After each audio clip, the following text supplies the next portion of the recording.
Hello students, we will continue the second chapter of history, the rise of nationalism in India.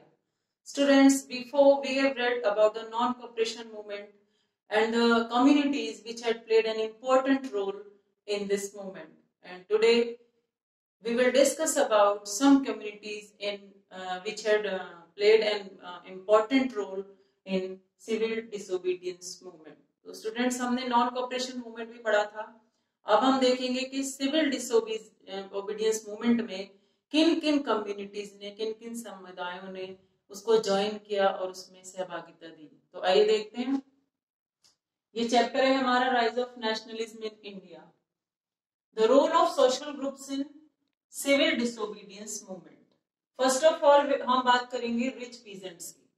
जो अमीर किसान थे उन्होंने किस तरह CDM mean civil disobedience movement में अपना रोल प्ले किया. तो जो रिच फार्मर थे उन्होंने क्या किया, कंट्री साइड यानी पूरे देश में, जो गुजरात में थे कुछ जो रिच फार्मर्स थे और जाट ऑफ यूपी, और यूपी में कुछ जाट थे जिन्होंने इस असहयोग आंदोलन में, सविनय अवज्ञा आंदोलन में बहुत बढ़ चढ़कर हिस्सा लिया और इसमें अपनी सहभागिता दी. उसके बाद being producers of commercial crops, they were very hardly hit by the Great Depression and falling price. अब क्यों उन्होंने इसको ज्वाइन किया, रीजन क्या था?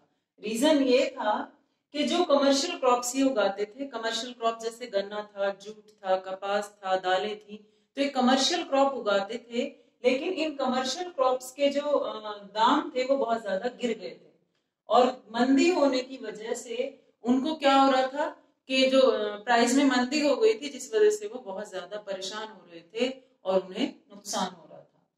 ये कारण भी था उनका सीडीएम में भाग लेने का, उसको बढ़ावा देने का. As their income fell they found hard to pay the revenue. और जितनी उनकी इनकम थी, इनकम गिरती जा रही थी, कम होती जा रही थी, क्योंकि क्रॉप्स मंदी हो रही थी, तो इनकम गिरने की वजह से भी वो टैक्स पे नहीं कर पा रहे थे और वो मना कर रहे थे कि हम टैक्स पे नहीं कर पाएंगे. They enthusiastically supported, और इसलिए उत्साह के साथ उन्होंने सविनय अवज्ञा आंदोलन में भाग लिया और जितने भी बायकॉटेड प्रोग्राम थे, बहिष्कार से संबंधित प्रोग्राम थे, उन सब में बढ़ चढ़कर हिस्सा लिया and refuse to pay the revenue, और टैक्स देने के लिए पूरी तरह से मना कर दिया.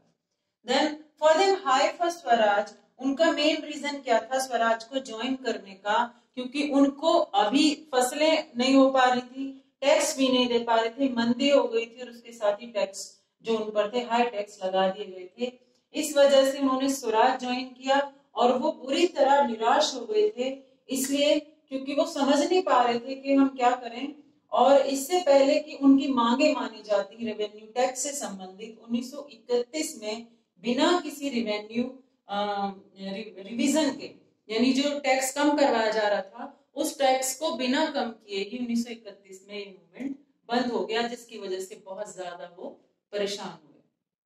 तो ये था रिच पीजेंट्स ने कि क्यों ज्वाइन किया. तो ये रीजन थे क्योंकि कमर्शियल क्रॉप्स की वजह से जो क्रॉप्स जो उगा रहे थे उनकी मंदी हो गई थी, टैक्स पे नहीं हो रहा था, सब चीजें बिक नहीं रही थी, बेच नहीं पा रहे थे और टैक्स नहीं दे पा रहे थे, टैक्स बढ़ गया था. ये था रिच पीजेंट्स का. दूसरा था पुअर, जो गरीब किसान थे, उनको क्या फर्क पड़ रहा था, उन्होंने क्यों सविनय अवज्ञा आंदोलन में हिस्सा लिया. तो poor peasants worked in the field. अब जो पुअर पीजेंट्स थे वो जो लैंडलॉर्ड्स थे, जमींदार थे, उनके खेतों में काम करते थे और उन्हें रेंट देते थे.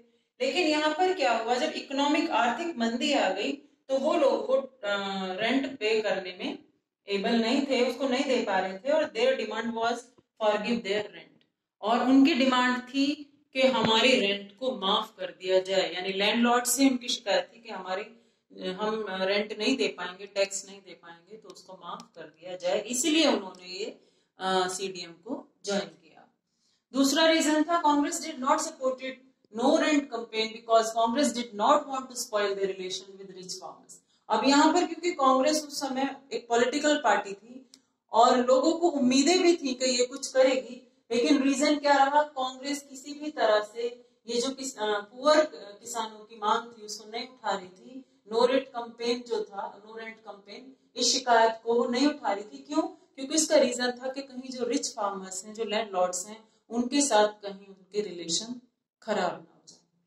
थर्ड हमारा आता है बिजनेस क्लास। अब बिजनेस क्लास ने सीडीएम को क्यों ज्वाइन किया? तो बिजनेस क्लास का क्या रीजन था? They wanted policies that supported business. अब वो जो बिजनेस क्लास थे, जो व्यापारी थे, वो ये चाहते थे कि पॉलिसीज को, जो पॉलिसीज हैं, इनको सपोर्ट, कौन सी पॉलिसीज को सपोर्ट किया जाए? जिनसे उनका व्यापार बढ़े। उन पॉलिसीज को सपोर्ट किया जाए जिनसे उनका व्यापार बढ़े। और जो कॉलोनियल पॉलिसीज थी, औपनिवेशिक जो नीतियां थी, उन पर रोक लगा दी जाए बिजनेस एक्टिविटीज में, यानी कि उनका बिजनेस बढ़े, जिन नीतियों से उनको बढ़ाया जाए। दूसरा था they wanted protection against imports of foreign goods and policies that would discourage. और वो ये चाहते थे कि जो फॉरेन इंपोर्ट हो रहा है या इंपोर्ट कोई भी चीज हो रही है, उसको बंद कर दिया जाए, क्योंकि हमारा जो मार्केट में गुड्स बिकेगा उसकी कीमत वो कम बिकेगा, उसकी कीमत गिर जाएगी, इसलिए जो इंपोर्ट है उसको, फॉरेन गुड्स के इंपोर्ट को बंद कर दिया जाए और जो इससे रिलेटेड पॉलिसीज हैं उनको भी डिस्करेज किया जाए।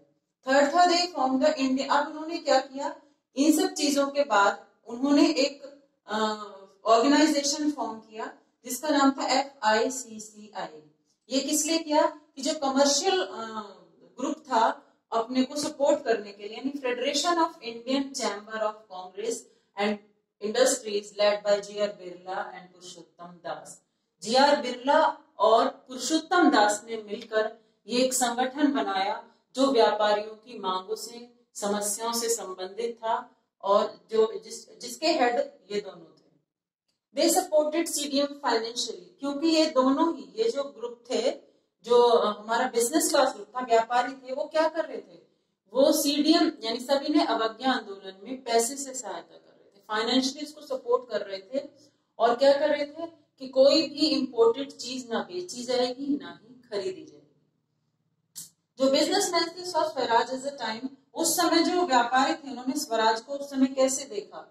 When trades and industries can flourish without any colonial restrictions। वो चाहते थे किसी भी तरह का औपनिवेशिक बाधा नहीं होनी चाहिए हमारे व्यापार में, कॉलोनियल पॉलिसी कोई भी लागू नहीं होनी चाहिए, कॉलोनियल पॉलिसी के द्वारा हमारा बिजनेस रिस्ट्रिक्ट नहीं होना चाहिए। तो ये सारी मांग, इसीलिए इस बिजनेस क्लास ने ये हमारा सिविल डिसोबीडियंस मूवमेंट को ज्वाइन किया। तो स्टूडेंट्स, ये था कुछ कम्युनिटीज थी जिन्होंने कुछ कम्युनिटीज ने इसको किस तरह से सीडीएम को में पार्टिसिपेट किया। तो अब देखते हैं इससे जो बचा हुआ इसके नेक्स्ट वीडियो में देखेंगे। Thank you.